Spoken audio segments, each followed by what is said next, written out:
समतल प्रगामी तरंग का समीकरण। हमें जान लेते हैं कि समतल प्रगामी तरंग के समीकरण में हमें निकालना क्या।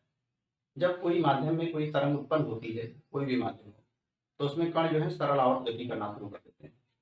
तो इसमें हमें ये निकालना है कि अगर स्रोत से कहीं पर स्रोत है जहां से तरंगें निकल रही हैं, तो उससे कुछ दूरी पर कोई कण है, तो उसका विस्थापन क्या होगा किसी समय पर। यानी कण का विस्थापन निकालना है। माध्यम में जो कोई कण कंपन कर रहा है उस तरंग के कारण, तो उस कण का विस्थापन क्या होगा। हम जानते हैं सरल आवर्त गति में जो कण का विस्थापन होता है वो विस्थापन समीकरण किया जाता है y बराबर ये साइन ओमेगा टी। यहाँ 0t लिखा हूँ, ये मान रहा हूँ कि मूल बिंदु पर जहां पर तरंग उत्पन्न हो रही है, स्रोत जहां पर है वो मूल बिंदु पर है, तो उसका विस्थापन किसी समय t पर ये साइन ओमेगा टी है। ए को हम आयाम कहते हैं, ओमेगा कोणीय आवृत्ति कहते हैं। ये t समय पर उस कण का विस्थापन बता रहा है जो मूल बिंदु पर स्थित है, जहां पर तरंग स्टार्ट हो रही है, शुरू हो रही है। तो मान लीजिए एक समतल प्रगामी तरंग किसी माध्यम में प्लस x अक्ष की दिशा में जा रही है, धन x अक्ष की दिशा में, और हम मान ले रहे हैं कि कोई पृष्ठ A है जहां पर तरंग स्टार्ट हो रही है, और उस A पृष्ठ से स्मॉल x दूरी पर कोई पृष्ठ B है। तो B पर कोई कण स्थित है B पृष्ठ पर, और वो कण P है। तो P का विस्थापन किसी समय T पर क्या होगा, वही विस्थापन समीकरण होगा। तो हम कैसे निकालेंगे उसको देख लेते हैं। बहुत आसान सी चीज है, अगर ध्यान दीजिए तो बहुत आसानी से आ जाएगा। हम जानते हैं किसी समय T पर इस पर मूल बिंदु पर स्थित कण का हम कह रहे हैं कि y बराबर a sin ओमेगा टी। अगर इसी t को हम बदल देंगे तो जो t का मान रखेंगे वही उसी समय पर उस कण का विस्थापन है। जैसे t बराबर हमने 5 रखा, तो ये 5 बजे 5 टाइम 5 जब होगा तो उस समय इसका विस्थापन होगा। तो हमें इस t का मान बदल के इस y का विस्थापन, यहाँ पर स्थित कण का मूल बिंदु पर स्थित कण का विस्थापन हमें मालूम हो जाएगा। अब हम तो यहीं पर हैं जहां पर तरंग स्टार्ट हो रही है, लेकिन हमें इसका विस्थापन निकालना है। यहाँ पर हम है नहीं, तो हम करेंगे क्या। अगर तरंग v वेग से जा रही है और ये x दूरी पर स्थित है, तो यहाँ से O से P तक पहुंचने में तरंग को x/v समय लगेगा। अर्थात कहने का ये अर्थ हुआ कि जब तरंग यहाँ से स्टार्ट होगी तो इसका x/v समय पश्चात, इस जहां से स्टार्ट हुई उसके x/v समय पश्चात कंपन करना शुरू करेगा। तो अगर हमें इसका विस्थापन निकालना है तो हम कहेंगे इसका किसी समय पर विस्थापन बराबर x/v समय पहले इसका विस्थापन, क्योंकि ये तो x/v समय बाद में कर रहा है कंपन। आप कहोगे t प्लस x/v बाद समय क्यों नहीं निकाल रहे हैं, हम यहाँ पर हैं तो इसी का विस्थापन हमें मालूम है, यही हम निकाल सकते हैं। तो इसी के क्रम में हम इसका विस्थापन निकालते हैं। तो हम करेंगे क्या, हम बस वही समय घटा देंगे। जैसे जिस समय पर इसका निकालना है उससे जितना समय यहाँ से यहाँ जाने में लगा उतना समय घटा देंगे, और उतने समय पर जो इसका विस्थापन था वही इसका होगा। जैसे उदाहरण के तौर पे आपको उदाहरण दें कि मान लीजिए यहाँ O से तरंग स्टार्ट हुई और यहाँ P पर पहुंच रही है, और ये P पर कोई कण का विस्थापन हमें मालूम करना, P पर स्थित कण का।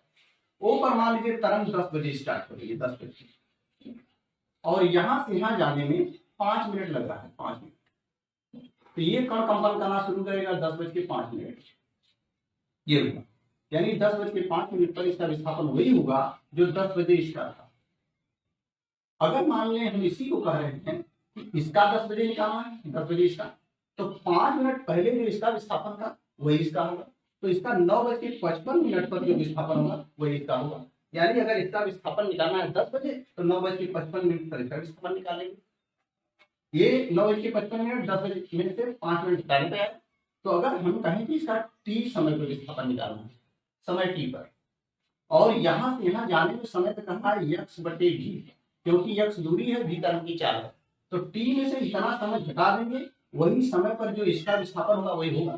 तो ये समय आएगा t - x/v, यानी t - x/v समय पहले जो O का विस्थापन था वही t पर इसका होगा, t बनेगा। तो हमें किसी समय t पर अगर p का विस्थापन निकालना हो तो हम उसमें से ये जाने वाला समय घटा देंगे, और उस समय पर जो इसका विस्थापन था वो इसका होगा। तो उसी को हमने लिखा है कि x बराबर 0 से प्रारंभ हुई तरंग को x दूरी तक पहुंचने में, p पर स्थित कण पर पहुंचने में लगा समय बराबर x/v, यहाँ से यहाँ जाने में। अतः P पर स्थित कण x/v समय पश्चात कंपन करना प्रारंभ करेगा। ये वाला x/v समय पश्चात, जब यहाँ तरंग स्टार्ट होगी उसके x/v समय पश्चात ये कंपन करना शुरू करेगा। तो P पर स्थित कण का t समय पर वही विस्थापन होगा जो t माइनस x/v समय पहले O पर स्थित कण का था। तो O पर स्थित कण का t माइनस x/v समय पहले हम विस्थापन निकालेंगे, और वो हम दिखा रहे हैं कि 0t यानी मूल बिंदु पर स्थित कण का t समय पर विस्थापन इतना है। इसी t में t माइनस x/v रखेंगे तो t माइनस x/v समय पहले इसका विस्थापन आ जाए। तो t माइनस x/v समय पहले जो इसका है वही t पर इसका है।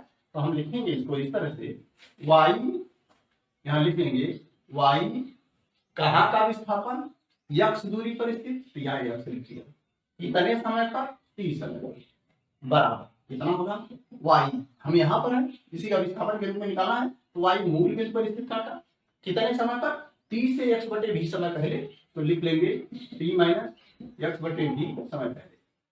तो ये y यानी मूल बिंदु पर स्थित कण का t माइनस x/v समय पहले जो विस्थापन होगा वही t समय पर x दूरी पर स्थित होगा। तो यहाँ पर 0 पर मूल बिंदु पर स्थित कण का t समय पर विस्थापन मालूम है, तो इसी t की जगह t माइनस x/v रख देंगे। यहाँ t की जगह t माइनस x/v रख देंगे तो O का t माइनस x/v समय पहले विस्थापन आ जाएगा। तो हम लिखेंगे y यही x दूरी पर स्थित कण का x t बराबर ये a sin ओमेगा t, तो a लिख लिया, साइन लिख लिया, ओमेगा लिख लिया, और t की जगह लिख लिया t माइनस x/v। इसी को एक्सपेंड कर दिया, ये x t हटा देगा, हम मान रहे हैं कि y, ये मान रहे हैं कि x दूरी पर स्थित कण का, तो a sine omega into t हो जाएगा माइनस ओमेगा बटे v इंटू x हो जाएगा। यहाँ पे x के साथ इस तरह। अब इस ओमेगा बटे v का मान आप चाहें तो याद होगा, ओमेगा बटे v कैसे निकाल सकते हैं, 2 पाई n और v n इंटू लेंडा, यह आवृत्ति है, लेंडा तरंग है, तो ये n से n कट जाएगा तो 2 पाई बटे लेंडा आ जाएगा ओमेगा बटे v का मान, और ये होता है स्मॉल k के बराबर। इस k को कहते हैं तरंग संचरण नियतांक, संचरण नियतांक अंग्रेजी में कहते हैं वेव प्रोपगेशन कांस्टेंट या कोणीय तरंग संख्या, एंगुलर वेव नंबर।